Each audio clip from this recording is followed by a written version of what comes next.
आज जो है वो वेपर प्रेशर के साथ हाजिर हुए हैं। इससे पहले जो हमने वीडियो में डिस्कस किया था वो हमने सरफेस टेंशन और विस्कोसिटी को डिस्कस किया था, और आज जो है वो हम डिस्कस करने जा रहे हैं वेपर प्रेशर। ये भी जो है वो लिक्विड स्टेट का टॉपिक है और ये लिक्विड स्टेट का लास्ट टॉपिक है, ठीक है। अच्छा, भाई जो वेपर प्रेशर है, वेपर प्रेशर हम किसको कहते हैं? देखो, जब भी हम बात करते हैं लिक्विड की, तो लिक्विड के रिस्पेक्ट से दो तरह के प्रेशर पाए जाते हैं। एक वो प्रेशर जो कि लिक्विड के पार्टिकल्स जब गैसियस स्टेट में चेंज होते हैं, जैसे कभी भी किसी लिक्विड को बॉईल करो, तो जैसे ही लिक्विड को बॉईल करोगे तो लिक्विड को बॉईल करने पर लिक्विड के जो मॉलिक्यूल्स हैं वो किसमें चेंज होंगे? वेपर्स में चेंज होंगे, गैसियस स्टेट में चेंज होंगे।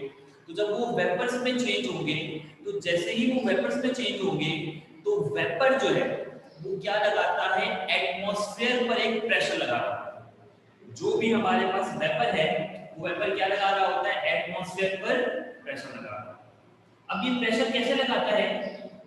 देखो भाई, कोई भी हमारे पास लिक्विड है, अगर उस लिक्विड को हम बॉईल करें तो लिक्विड जैसे ही बॉईल होगा, बॉईल होने पर जो लिक्विड है वो वेपर्स में चेंज हो जाएगा। वो जो वेपर्स है वो क्या कर रहा होता है? एटमॉस्फेयर पर प्रेशर लगा रहा होता है ताकि वो वेपर जो है वो कहां जा सके? एटमॉस्फेयर में जा सके, ठीक है। जब तक वो वेपर एटमॉस्फेयर में प्रेशर नहीं लगाएगा, जब तक वो वेपर एटमॉस्फेयर में नहीं जा सकता। तो बेसिकली दो तरह के प्रेशर होते हैं। एक प्रेशर को हम कहते हैं एटमॉस्फेरिक प्रेशर, जो हम पर एटमॉस्फेयर लगा रही है, और जो सेकंड टाइप ऑफ प्रेशर है वो सेकंड टाइप ऑफ प्रेशर हम कहते हैं वेपर प्रेशर। तो एक वो प्रेशर है जो कुदरत, जो एटमॉस्फेयर हम पर लगा रही है, और सेकंड वो प्रेशर है जो लिक्विड के वेपर्स एटमॉस्फेयर पर लगा रहा है।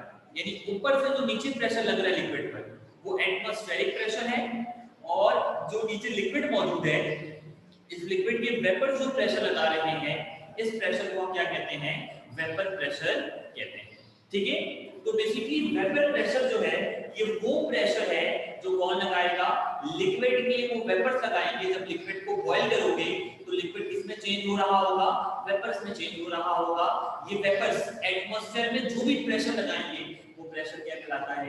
वेपर प्रेशर कहलाता है, ठीक है। तो अब यहाँ पर वेपर प्रेशर की जो डेफिनेशन है, बेसिकली वो वेपर प्रेशर की डेफिनेशन क्या है? The pressure exerted by vapours, वो प्रेशर जो कौन एक्सर्ट करता हो? वेपर्स एक्सर्ट करते हैं। The pressure exerted by vapours in equilibrium, हर हालत में नहीं, कौन सी हालत में, कौन सी स्टेट में? इक्विलिब्रियम पर। तो वो pressure exerted by vapours in equilibrium with liquid. जब ये वेपर्स का जो है वो इक्विलिब्रियम डेवलप हो चुका हो, किसके साथ? लिक्विड के साथ। क्योंकि जब भी लिक्विड बॉईल करते हैं हम लिक्विड को, तो लिक्विड किसमें चेंज हो रहा होता है? वेपर्स में चेंज हो रहा होता है। तो अगर लिक्विड और वेपर्स का इक्विलिब्रियम बन चुका है, तो उस इक्विलिब्रियम स्टेट पर वेपर जो है जो भी प्रेशर लगाएगा एटमॉस्फेयर पर, वो प्रेशर क्या कहलाता है? Vapour pressure. समझ आ रही बात? वेपर प्रेशर को हमने थोड़ी टेक्निकली की चीजें पढ़ी कि वेपर प्रेशर जो है वो बेसिकली क्या है? जब वेपर प्रेशर लगाए, या वो प्रेशर जो वेपर के जरिए लगता हो, कब? जब वेपर और लिक्विड के दरमियान क्या हो? इक्विलिब्रियम। तब वेपर जो भी एटमॉस्फेयर में प्रेशर लगाएगा वो प्रेशर क्या कहलाता है? वेपर प्रेशर कहलाता है। अब इस डेफिनेशन को इन डिटेल में समझने के लिए हमने इसकी एक्सप्लेनेशन समझनी है। ऐसे ही तुम लोगों को ये बात समझ आ जाएगी कि वेपर प्रेशर हम किसको कहते हैं। जैसे कि मैंने एग्जांपल दी, किसी भी लिक्विड को बॉईल करो, तो जैसे लिक्विड को बॉईल करोगे वो लिक्विड वेपर्स में चेंज होगा। जो भी वेपर्स बनेंगे वो वेपर्स एटमॉस्फेयर पर क्या लगाते हैं? प्रेशर लगाते हैं, और वो प्रेशर क्या कहलाता है? वेपर प्रेशर कहलाता है। लेकिन इक्विलिब्रियम वाली बात को समझने के लिए हमने जो है इसकी एक्सप्लेनेशन समझनी होगी, और एक्सप्लेनेशन को समझने के लिए हमने एक बीकर यहाँ पर डिजाइन किया है, जिस बीकर के अंदर क्या मौजूद है? यहाँ पर लिक्विड मौजूद। इस बीकर के अंदर क्या मौजूद है? लिक्विड मौजूद।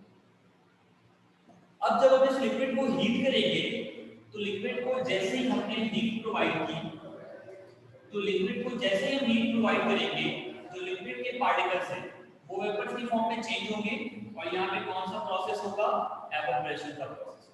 यदि लिक्विड के पार्टिकल्स वेपर्स की फॉर्म में चेंज होंगे, आबी बखरात की फॉर्म में चेंज होंगे, ऊपर की तरफ जाना शुरू हो जाएंगे, और इस प्रोसेस को हम क्या कहेंगे, एवापोरेशन कहेंगे। तब जब किसी भी लिक्विड को क्या करो, बॉईल करो, किसी भी लिक्विड पर क्या अप्लाई करो, हीट अप्लाई करो, तो लिक्विड क्या होगा, वेपराइज होगा, यानी एवापोरेशन का प्रोसेस होगा, और लिक्विड के पार्टिकल्स वेपर्स की फॉर्म में ऊपर जाना शुरू होगा। इस बीकर से अगर ये एवापोरेशन का प्रोसेस हो रहा है, तो जो पार्टिकल्स होंगे वो एवापोरेट होकर इस बीकर से बाहर आ जाएंगे। लेकिन बेसिकली यहाँ पर ऐसा नहीं होगा, क्योंकि इस बीकर के ऊपर हमने क्या लगाया है, एक लिड लगाई है। इस लिड का मतलब क्या है कि जो भी पार्टिकल यहाँ से वेपर्स की फॉर्म में ऊपर आएंगे, वो पार्टिकल्स जो है वो कभी भी जो है वेपर्स की फॉर्म में ऊपर नहीं जा सकते। ठीक है, वो पार्टिकल्स कभी भी वेपर्स की फॉर्म में ऊपर नहीं जा सकते। क्यों वेपर्स की फॉर्म में ऊपर नहीं जा सकते, क्योंकि यहाँ पर हमने क्या लगा दिया है, लिड लगा। जब हमने यहाँ पर लिड लगा दी है, तो होगा क्या कि जो भी पार्टिकल्स वेपर्स की फॉर्म में बनकर ऊपर जाएंगे, ऊपर यहाँ पर क्या लगी हुई है, लिड लगी हुई है। तो जैसे ही वो पार्टिकल्स वेपर्स की फॉर्म में बनकर ऊपर जाएंगे, तो ऊपर जो है वो लिड लगी हुई है, तो लिड से टकराकर दोबारा कहाँ जाएंगे, वापस। तो जब वापस आ जाएंगे, तो वो जब हमने लिक्विड को बॉईल किया था, तो लिक्विड के पार्टिकल्स किसमें चेंज हो गए थे, वेपर्स की फॉर्म में चेंज हो गए।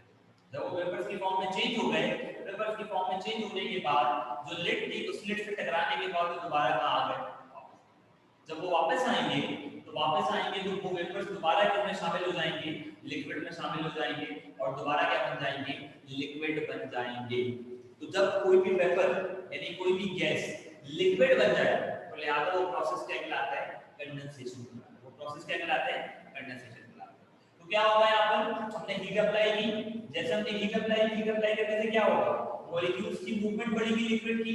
जैसे जैसे मॉलिक्यूल्स की मूवमेंट बढ़ेगी, तो उसकी काइनेटिक एनर्जी क्या हो जाएगी, बढ़ जाएगी, और जैसे उसकी काइनेटिक एनर्जी बढ़ेगी, और एक वक्त ऐसा आएगा कि उसकी काइनेटिक एनर्जी इतनी बढ़ चुकी होगी कि वो जो पार्टिकल्स है वो क्या कर जाएगा, एवापोरेट हो जाएगा। क्योंकि हमेशा याद रखना, ये जो एवापोरेशन का प्रोसेस है, ये एनर्जी बेस्ड होता है। जिसकी एनर्जी ज्यादा होती है, जिस मॉलिक्यूल की एनर्जी ज्यादा होती है, वो जल्दी एवापोरेट हो जाता है। जिसकी एनर्जी कम होती है, वो आहिस्ता आहिस्ता एवापोरेट होता है।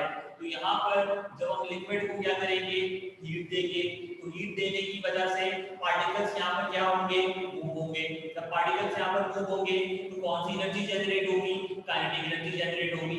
जब काइनेटिक एनर्जी जनरेट होगी, तो उसकी वजह से क्या होगा, पार्टिकल्स की काइनेटिक एनर्जी एक वक्त इतनी बढ़ जाएगी कि वो लिक्विड के अदर पार्टिकल्स के साथ रहने के काबिल नहीं रहेंगे, और इतनी ज्यादा काइनेटिक एनर्जी बढ़ने के बाद वो पार्टिकल्स लिक्विड की फॉर्म में वेपर्स बनकर कहाँ चले जाएंगे, ऊपर की जानिब चले जाएंगे।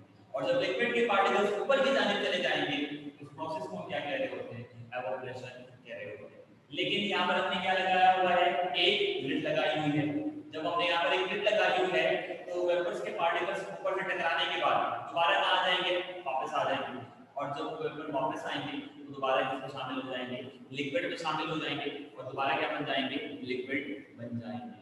और किसी भी वेपर का, किसी भी गैस का लिक्विड में चेंज हो जाना क्या कहलाता है, कंडेंसेशन। क्या कहलाता है, कंडेंसेशन। ठीक है, तो यहाँ पर जब भी हम इसके ऊपर लिड लगा देंगे, तो दो तरह के प्रोसेस होंगे। जैसे घरों में हमने किसी भी कंटेनर के अंदर, किसी भी पतीले के अंदर कोई भी राइस को बॉईल कर रहे हो, तो अगर उसमें पानी मौजूद है और उसके ऊपर लिड लगा दो, पहले क्या होता है, हाई टेम्परेचर की वजह से जो पार्टिकल्स है वो वेपर्स की फॉर्म में ऊपर जा रहे होते हैं।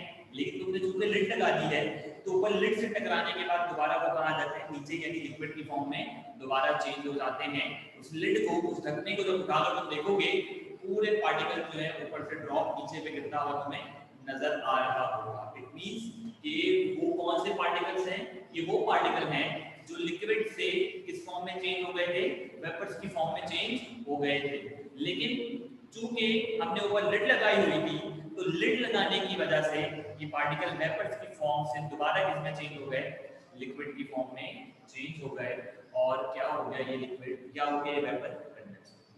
तो लिहाजा वेपर प्रेशर में दो चीजें होती हैं, बड़ी इंपॉर्टेंटली तुम्हें ये दो चीजें समझनी है कि क्या होता है यहाँ पर। एक एवापोरेशन का प्रोसेस होता है और दूसरा कंडेंसेशन का प्रोसेस। ठीक है, पहले लिक्विड को बॉईल करो, लिक्विड को बॉईल करोगे तो पार्टिकल्स की मूवमेंट होगी, मूवमेंट होगी तो उसकी काइनेटिक एनर्जी बढ़ेगी। कुछ पार्टिकल्स की काइनेटिक एनर्जी इतनी ज्यादा हो चुकी होगी लिक्विड की कि वो लिक्विड से किसमें चेंज हो जाएंगे, वेपर्स में चेंज हो जाएंगे। जब वो वेपर्स में चेंज हो जाएंगे उस प्रोसेस को क्या कहेंगे, एवापोरेशन कहेंगे। जब वो पार्टिकल इस वॉल्स की तरफ जाएंगे तो यहाँ पर लिड लगी हुई है, इससे ऊपर वो नहीं जा सकते, तो दोबारा वो बैक टुवर्ड्स इट्स लिक्विड, दोबारा वो इसमें चेंज हो जाएंगे, लिक्विड में चेंज हो जाएंगे और ये प्रोसेस क्या कहलाएगा, कंडेंसेशन।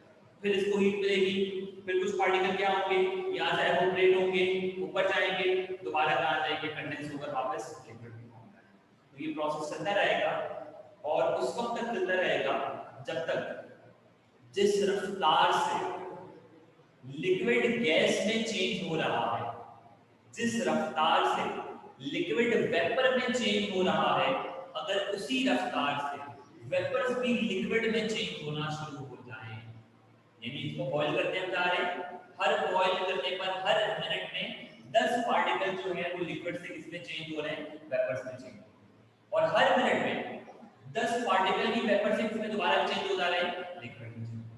तो उसका मतलब क्या होगा, जितने लिक्विड के पार्टिकल वेपर्स में चेंज हो रहे हैं उतने ही वेपर्स के पार्टिकल किसमें चेंज हो जाएंगे, लिक्विड में चेंज हो जाएंगे,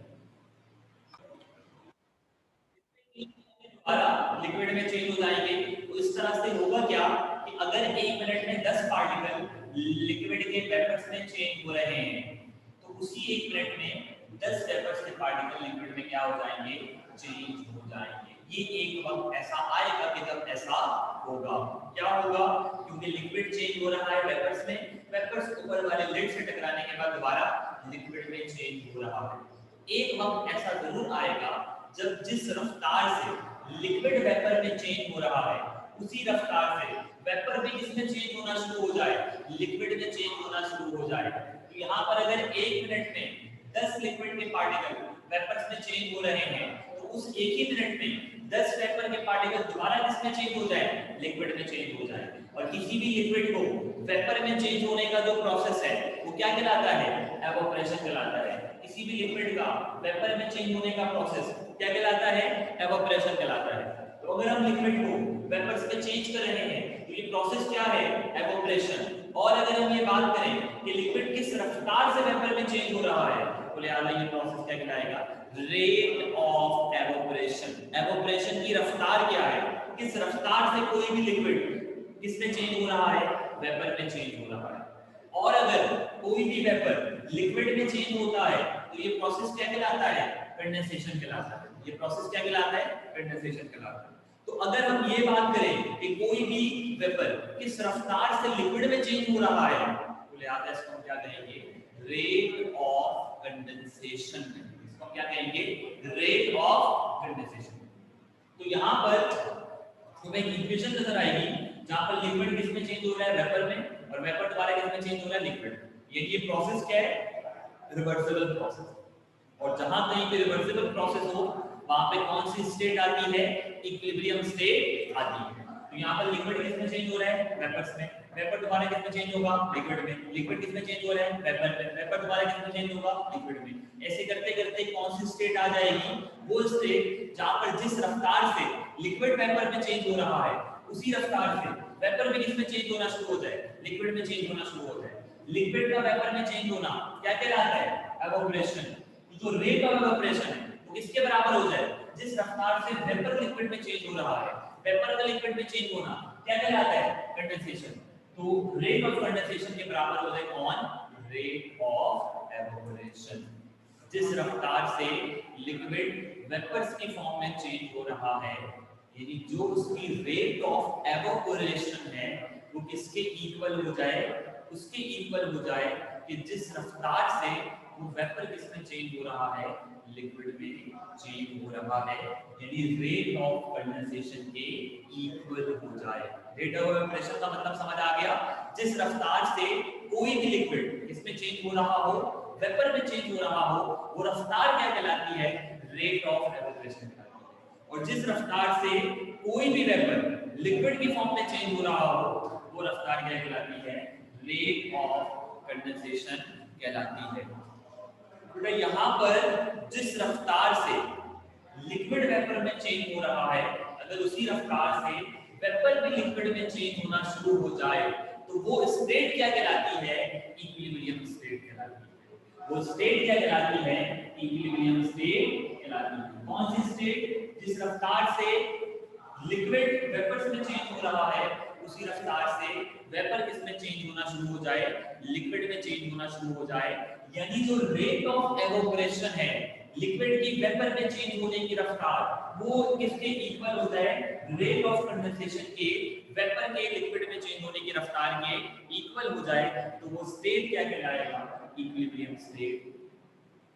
इस स्टेट पर जब ये प्रोसेस पहुंच जाएगा कि जिस रफ्तार से लिक्विड वेपर में चेंज हो रहा है उसी रफ्तार से वेपर भी लिक्विड में चेंज होना शुरू हो जाए तो उस स्टेट को हम इक्विलिब्रियम स्टेट कहते हैं। उस इक्विलिब्रियम स्टेट पर पहुंच जाने के बाद यहाँ पर लिक्विड के जो वेपर्स मौजूद होंगे वो वेपर जो प्रेशर लगाएंगे, इस लिक्विड के वेपर्स जो मौजूद होंगे वो वेपर जो प्रेशर लगाएंगे कौन से स्टेट पर? इक्विलिब्रियम स्टेट पर। इक्विलिब्रियम स्टेट का मतलब जिस रफ्तार से लिक्विड वेपर में चेंज हो रहा है उसी रफ्तार से वेपर में किसमें चेंज होना शुरू हो जाए? लिक्विड में चेंज होना शुरू हो जाए तो उस स्टेट को हम क्या कहते हैं? इक्विलिब्रियम स्टेट कहते हैं। और इस इक्विलिब्रियम स्टेट में जो वेपर्स यहाँ पर मौजूद होंगे वो वेपर्स जो भी प्रेशर लगाएंगे वो प्रेशर क्या कहलाएगा? Vapour pressure. वो प्रेशर क्या कहलाएगा? Vapour pressure. आगे बात समझ में? What is vapour pressure? तो किसको कहा हमने vapour pressure? Vapour pressure is nothing but the pressure exerted by vapours. वो प्रेशर जो वेपर्स एक्सर्ट करते हैं कौन से स्टेट में? In equilibrium with liquid. जब ये वेपर्स लिक्विड के साथ क्या हो? इक्विलिब्रियम पर हो, तब ये वेपर्स जो भी प्रेशर एक्सर्ट करेंगे वो प्रेशर क्या कहलाता है? वेपर प्रेशर कहलाता है। ठीक है, तो वेपर प्रेशर का कॉन्सेप्ट जो है वो यहाँ पर हमने इसको देख लिया। ठीक है, अब हम आगे बढ़ते हैं और अब हमें ये देखना है कि वो कौन कौन से ऐसे फैक्टर्स हैं जो वेपर प्रेशर को क्या कर रहे होते हैं? इफेक्ट कर रहे होते हैं। वो कौन कौन से ऐसे फैक्टर्स हैं जो वेपर प्रेशर को क्या कर रहे होते हैं? तो यहाँ लिखते हैं factor affecting on vapour pressure. Factor affecting on vapour pressure.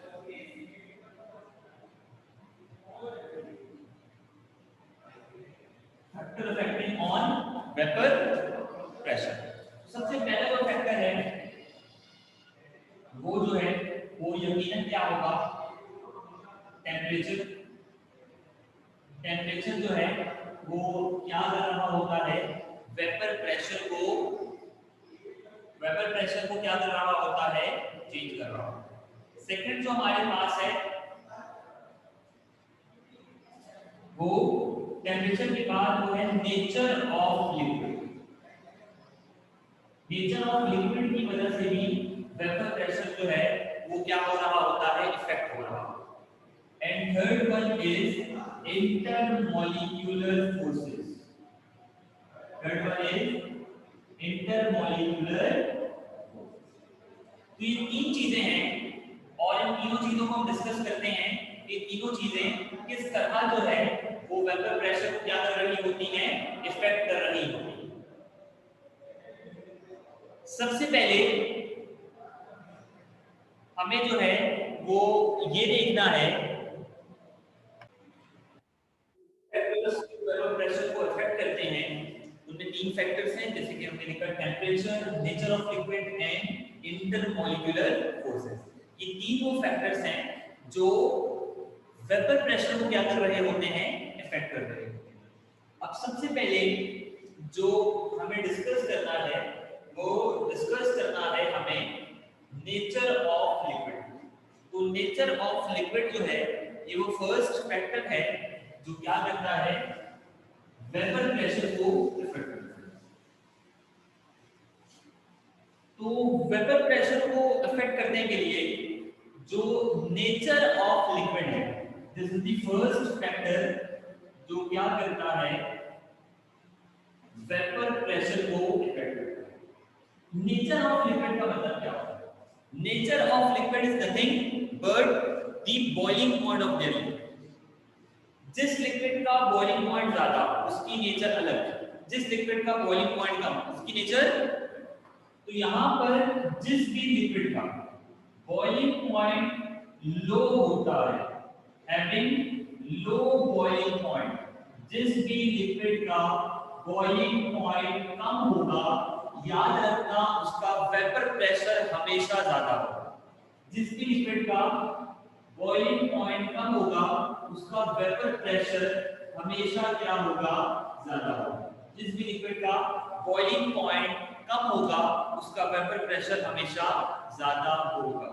इसी तरह जिस लिक्विड का बॉइलिंग पॉइंट हाई होगा, हाई बॉइलिंग पॉइंट, जिस लिक्विड का बॉइलिंग पॉइंट हाई होगा उसका वेपर प्रेशर क्या होगा, लो। ठीक है, जिसका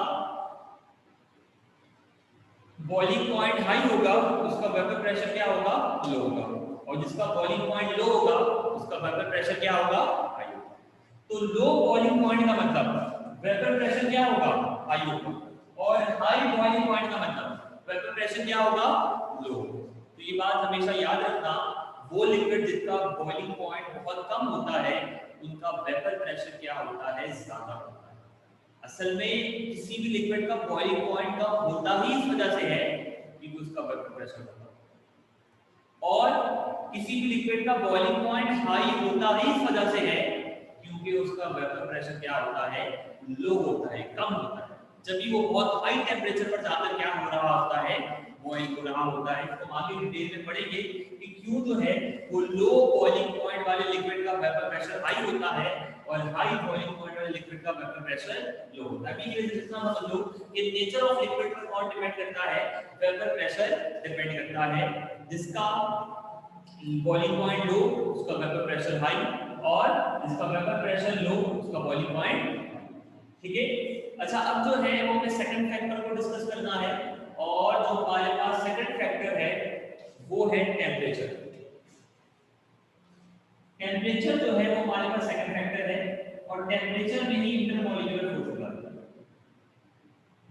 टेम्परेचर हम किसको कहते हैं, what is temperature, the average kinetic energy of your body is called temperature. किसी भी बॉडी की जो एवरेज काइनेटिक एनर्जी है वो क्या कहलाती है, टेम्परेचर कहलाती है। अच्छा अब ये जो टेम्परेचर है इससे ज्यादा प्रेशर का क्या ताल्लुक है? देखो जितना ज्यादा तुम टेम्परेचर को बढ़ाओगे, जितनी तुम ज्यादा हीट एनर्जी प्रोवाइड करोगे, उतने ज्यादा पार्टिकल्स की मूवमेंट होगी। जितनी ज्यादा पार्टिकल्स की मूवमेंट होगी उतनी ज्यादा उनकी काइनेटिक एनर्जी बढ़ेगी।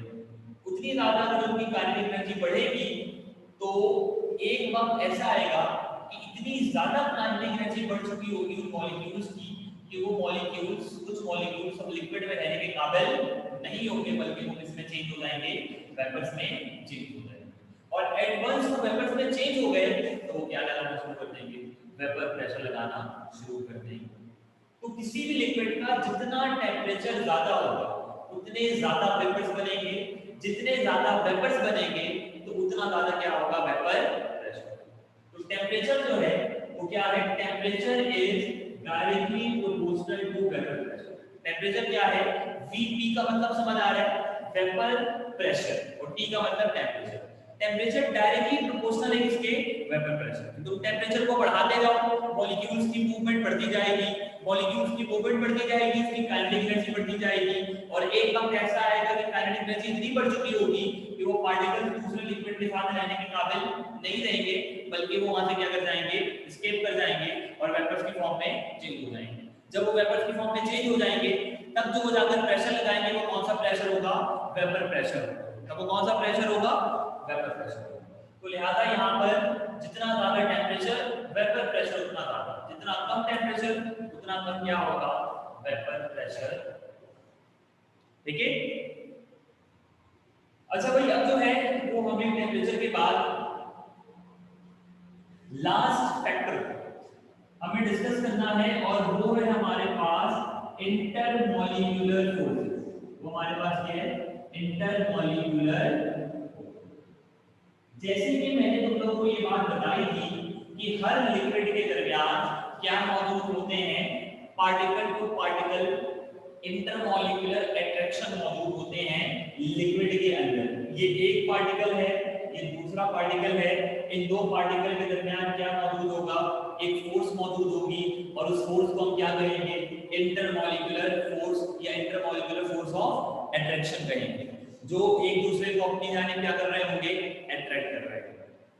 अब सवाल ये पैदा होता है कि इंटरमॉलिक्यूलर फोर्सेस अगर किसी भी लिक्विड में ज्यादा हो तब उसका वेपर प्रेशर ज्यादा होगा, या अगर किसी लिक्विड में इंटरमॉलिक्यूलर फोर्सेस कम होंगी तब उसका वेपर प्रेशर ज्यादा होगा। इंटरमॉलिक्यूलर फोर्सेस जितनी ज्यादा होंगी उतने लिक्विड के एक पार्टिकल दूसरे पार्टिकल से क्या होंगे? अट्रैक्ट होंगे। जितने ज्यादा एक पार्टिकल दूसरे पार्टिकल से अट्रैक्ट होंगे, क्या इतनी ज्यादा अट्रैक्शन पर कोई पार्टिकल वेपर की फॉर्म में चेंज हो सकता है? कोई पार्टिकल लिक्विड को स्किप करके ऊपर जा सकता है? नहीं जा सकता, क्योंकि अट्रैक्शन क्या होगी? बहुत। तो intermolecular attraction between liquid molecules जितनी ज्यादा होगी, पार्टिकल टू पार्टिकल अट्रैक्शन जितनी ज्यादा होगी, उतना वेपर प्रेशर क्या होगा? कम होगा। क्योंकि जितने इंटरमॉलिक्यूलर फोर्स ऑफ अट्रैक्शन ज्यादा, उतने पार्टिकल ऊपर जाना उनके लिए आसान नहीं होगा, वेपर्स की फॉर्म में चेंज होना उनके लिए आसान नहीं होगा। क्योंकि लिक्विड से, ये लिक्विड है, दो लिक्विड, इन दो के दरमियान जो है वो क्या मौजूद है? फोर्सेस मौजूद है। ठीक है, अब ये एक लिक्विड का पार्टिकल दूसरे लिक्विड के पार्टिकल से दूर जाना चाहता है, तो क्या इसको दूर जाने देगा? नहीं देगा, क्योंकि इनके दरमियान क्या मौजूद है? Force of attraction.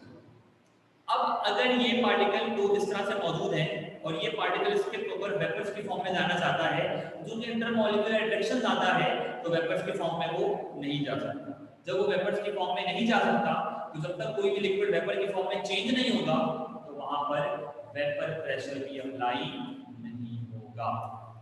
ठीक है, तो लिहाजा यहाँ पर intermolecular force of attraction, liquid में पार्टिकल टू पार्टिकल अट्रैक्शन जितनी ज्यादा होगी, उतना मुश्किल होगा किसी भी पार्टिकल का वेपर्स की फॉर्म में चेंज होना। जब किसी भी पार्टिकल का वेपर्स की फॉर्म में चेंज होना मुश्किल होगा, तो वेपर प्रेशर भी क्या हो जाएगा? कम हो जाएगा। तो लिहाजा इंटरमॉलिक्यूलर फोर्स ऑफ अट्रैक्शन किसी भी लिक्विड के पार्टिकल्स के दरमियान जितनी ज्यादा होगी, वेपर प्रेशर उतना क्या होगा? कम होगा। और इंटरमॉलिक्यूलर फोर्स ऑफ अट्रैक्शन किसी भी लिक्विड टू लिक्विड पार्टिकल की जितनी कम हो, जितने पार्टिकल एक दूसरे से फ्री हों, जितने पार्टिकल और दूसरे पार्टिकल के दरमियान कोई फोर्स ऑफ अट्रैक्शन नहीं होगी, उतनी आसानी से पार्टिकल जो है वो क्या कर सकते हैं? वेपर्स की फॉर्म में चेंज हो सकते हैं। और जब वो वेपर्स की फॉर्म में बड़ी आसानी से चेंज हो जाएंगे, तो यकीनन वो क्या लगाएंगे? वेपर प्रेशर भी लगाएंगे। तो याद रखना ये बात कि इंटरमॉलिक्यूलर फोर्स ऑफ अट्रैक्शन क्या है? इनवर्सली प्रोपोर्शनल है इसके वेपर प्रेशर के। ठीक है, intermolecular force of attraction is inversely proportional to the vapour. Intermolecular force of attraction क्या है? इनवर्सली प्रोपोर्शनल है इसके वेपर प्रेशर। क्यों इनवर्सली प्रोपोर्शनल है? क्योंकि इंटरमॉलिक्यूलर फोर्स ऑफ अट्रैक्शन जितनी ज्यादा लिक्विड के मॉलिक्यूल्स के दरमियान, उतना मुश्किल होगा किसी भी लिक्विड को वेपर की फॉर्म में चेंज होना। क्यों? क्योंकि किसी भी लिक्विड के वेपर की फॉर्म में वो उस वक्त चेंज होता है जब दो पार्टिकल के दरमियान अट्रैक्शन कम होगी या दूर चले जाएंगे। दूर कब जाएंगे? जब इंटरमॉलिक्यूलर फोर्स ऑफ अट्रैक्शन बहुत कम हो। अगर इंटरमॉलिक्यूलर फोर्स ऑफ अट्रैक्शन ज्यादा होगी, पार्टिकल एक दूसरे से करीब रहेंगे।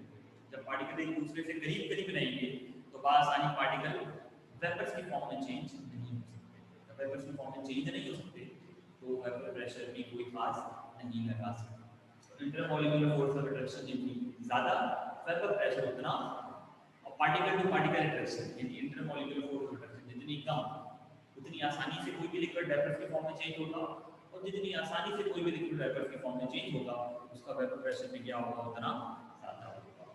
तो इंटरमॉलिक्यूलर फोर्स ऑफ अट्रैक्शन कम, तो वेपर प्रेशर ज्यादा। इंटरमॉलिक्यूलर फोर्स ऑफ अट्रैक्शन ज्यादा, तो वेपर प्रेशर क्या हो जाएगा? कम हो जाएगा। लिक्विड में है तो हमने लास्ट टॉपिक डिस्कस करना है। इसके अलावा जो टॉपिक है सारे लिक्विड के 3 टॉपिक हमें डिस्कस करने थे लिक्विड स्टेट में: viscosity, surface tension and vapour pressure. तो तीनों हमने डिस्कस कर लिया है। अब एक डेफिनेशन है बॉइलिंग पॉइंट की, जो अक्सर लिक्विड के साथ बॉइलिंग हो रही होती है, तो लिहाजा इस डेफिनेशन को सही तरह से समझना जो है वो बहुत जरूरी है। तो बॉइलिंग पॉइंट हम किसको कहते हैं? अक्सर बच्चों ने बॉइलिंग पॉइंट की जो डेफिनेशन पढ़ी होती है वो ये डेफिनेशन पढ़ी होती है कि temperature at which any liquid changes to its vapor state is called boiling point। वो टेम्परेचर जिस टेम्परेचर पर कोई भी लिक्विड वेपर्स की फॉर्म में चेंज होना शुरू हो जाए वो टेम्परेचर क्या कहलाता है, वो पॉइंट क्या कहलाता है, बॉइलिंग पॉइंट कहलाता है। असल में जहां पर भी पॉइंट का वर्ड आता है याद रखना, boiling point, melting point, point का मतलब होता है टेम्परेचर। वो टेम्परेचर जिस टेम्परेचर पे कोई भी लिक्विड वेपर्स की फॉर्म में चेंज हो जाए तो वो पॉइंट यानी वो टेम्परेचर क्या कहलाएगा, boiling point of this liquid कहलाएगा। कोई भी सॉलिड किसी भी टेम्परेचर पर अगर मेल्ट हो जाए, लिक्विड फॉर्म में चेंज हो जाए तो वो पॉइंट उस सॉलिड का क्या कहलाएगा, वो टेम्परेचर उस सॉलिड का क्या कहलाएगा, मेल्टिंग पॉइंट कहलाएगा। तो बहरहाल यहाँ पर बात हो रही है बॉइलिंग पॉइंट की। बॉइलिंग पॉइंट की जो डेफिनेशन है ये वाली कि वो टेम्परेचर जिस टेम्परेचर पर कोई भी लिक्विड वेपर्स की फॉर्म में चेंज हो जाए वो टेम्परेचर या वो पॉइंट क्या कहलाता है, बॉइलिंग पॉइंट कहलाता है। ये डेफिनेशन आधी डेफिनेशन है, ये डेफिनेशन कंप्लीट डेफिनेशन नहीं। असल में बॉइलिंग पॉइंट हम कहते हैं वो टेम्परेचर जिस टेम्परेचर पर लिक्विड जब बॉयल होता है तो लिक्विड किसमें चेंज होता है, वेपर्स में चेंज होता है।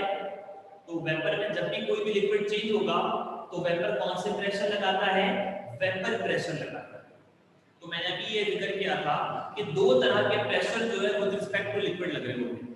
एक वो जो एटमॉस्फेयर जो कुदरत हम पर लगा रही है जिसको हम कहते हैं एटमॉस्फेरिक प्रेशर, जो ऊपर से नीचे की जानिब लग रहा है, दिस इज एटमॉस्फेरिक प्रेशर। और एक वो प्रेशर है जो लिक्विड ऊपर की जानिब लगा रही है, यानी लिक्विड जब वेपर्स की फॉर्म में चेंज हो रही होती है तो ऊपर की जानिब जो वेपर्स उसके प्रेशर लगाते हैं वो प्रेशर क्या कहलाता है, वेपर प्रेशर कहलाता है।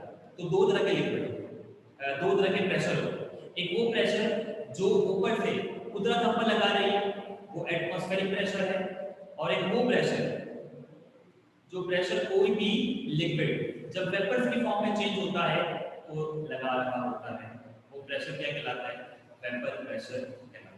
ठीक है, अब देखो होता क्या है, कोई भी लिक्विड उस वक्त तक बॉयल नहीं हो सकता जितना भी टेम्परेचर में बढ़ा दो। कब तक, जब तक उस लिक्विड का वेपर प्रेशर उस ऊपर से लगने वाले प्रेशर के बराबर हो।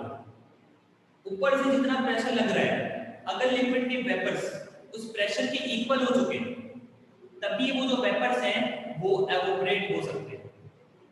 और अगर लिक्विड के प्रेशर यानी वेपर का जो प्रेशर है वो ऊपर से लगने वाले प्रेशर से कम है तो इट मींस वो लिक्विड उस वक्त तक बॉयल नहीं होगा, क्योंकि तुम्हें ऊपर जाने के लिए क्या लगाना है, प्रेशर लगाना है। ऊपर जाने के लिए क्या करते हो, जंप करते हो।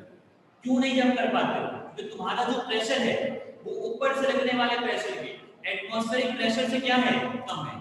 जिस लम्हे पर, जिस पॉइंट पर तुम्हारा प्रेशर उस ऊपर से लगने वाले प्रेशर एटमॉस्फेरिक प्रेशर के इक्वल हो जाएगा उस वक्त तुम क्या कर जाओगे, समझ आएगा। इसी तरह कोई भी लिक्विड जब वेपर्स की फॉर्म में चेंज हो रहा होता है तो वो लिक्विड क्या लगाता है, वेपर्स की फॉर्म में प्रेशर लगाता है। उस प्रेशर को हम क्या कहते हैं, वेपर प्रेशर कहते हैं। जिस प्रेशर की मदद से वो लिक्विड से किस फॉर्म में चेंज होना चाहता है, वेपर्स की फॉर्म में चेंज होना चाहता है, लेकिन वो चेंज नहीं हो पाता क्योंकि जितना वो प्रेशर लगा रहा है ऊपर से भी उससे कहीं ज्यादा क्या लग रहा है, प्रेशर लग रहा है। तो ऊपर से जो प्रेशर लग रहा है वो कौन सा प्रेशर है, वो एटमॉस्फेरिक प्रेशर। वो कौन सा प्रेशर है, एटमॉस्फेरिक प्रेशर है। ऊपर से जो प्रेशर लग रहा है वो कौन सा प्रेशर है, एटमॉस्फेरिक प्रेशर। और ये एटमॉस्फेरिक प्रेशर अगर ऊपर से लग रहा है और जब लिक्विड को तुम टेम्परेचर दे रहे हो तो जैसे हम लिक्विड को टेम्परेचर दे रहे हो उसके अंदर पार्टिकल्स की मूवमेंट हो रही है, पार्टिकल्स की मूवमेंट हो रही है, पार्टिकल्स की काइनेटिक एनर्जी बढ़ रही है। जब पार्टिकल्स की काइनेटिक एनर्जी बढ़ रही है तो पार्टिकल्स एस्केप करना चाह रहे हैं क्योंकि वो पार्टिकल्स जिसकी एनर्जी बहुत ज्यादा बढ़ चुकी है वो बकिया लिक्विड के साथ रहना पसंद नहीं करेंगे, उनको आजादी चाहिए, ऊपर जाना चाहते हैं। लेकिन ऊपर जाने के लिए उनको क्या लगाना पड़ रहा है, प्रेशर लगाना पड़ रहा है। इसी प्रेशर को हम क्या कह रहे हैं, वेपर प्रेशर कह रहे हैं। लेकिन ऊपर जाने के लिए जितना प्रेशर उनको रिक्वायर्ड है वो किसके इक्वल होना चाहिए, ऊपर से जो उन पर प्रेशर लग रहा है, यानी जो एटमॉस्फेरिक प्रेशर है उस एटमॉस्फेरिक प्रेशर के इक्वल होना चाहिए। तो अगर लिक्विड इतना प्रेशर लगाने के काबिल हो जाता है कि जितना ऊपर से उस पर प्रेशर लग रहा है, जितना ऊपर से एटमॉस्फेरिक प्रेशर उस पर लग रहा है, तब जाके वो लिक्विड क्या हो जाएगा, बॉयल हो जाएगा। समझ आ रही बात।